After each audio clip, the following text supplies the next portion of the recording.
E. Mitosis is the process of cell division occurring in somatic cells and stem cells.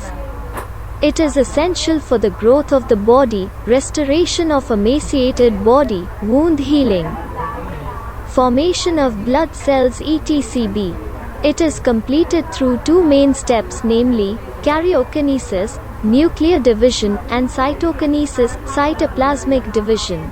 C. Karyokinesis occurs via four steps, i.e. prophase, metaphase, anaphase and telophase. I. Prophase. During this phase thread-like chromosomes condense. The centrioles duplicate and move to the opposite poles of the cells. The nuclear membrane and nucleolus start disappearing.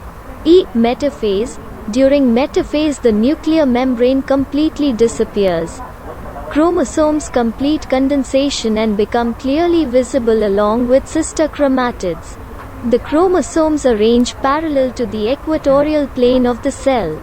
Spindle fibers are formed between the centromere of each chromosome and both the centrioles respectively. E. Anaphase. The centromeres split and the sister chromatids are pulled apart in opposite directions with the help of spindle fibers. The separated sister chromatids reach two opposite poles of the cell. IV. Telophase.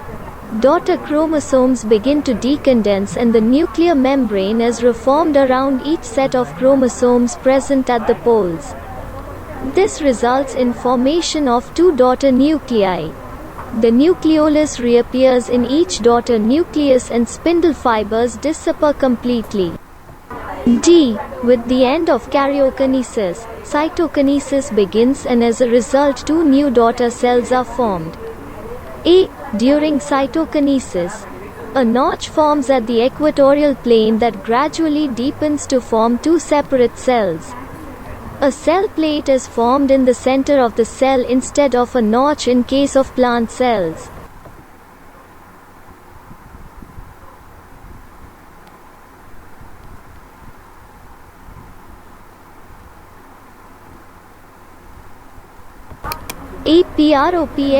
Prophase1 of meiosis is longer and more complex as compared to mitotic prophase and is subdivided into the following 5 phases. A. During the leptotene stage, compaction of chromosomes occurs and chromosomes become more visible. B. During zygotene stage, pairing of homologous chromosomes occurs. This is accompanied by bivalent or tetrad formation. C. In the Pachytene stage, recombination, crossing over, i.e. exchange of genetic material takes place between non-sister chromatids of homologous chromosomes. D. During diplotene stage, the bivalents separate from each other except at the sites of crossovers. A. During diakinesis, chromosomes are completely condensed and assembly of meiotic spindle occurs. The nucleolus and nuclear envelope start disappearing.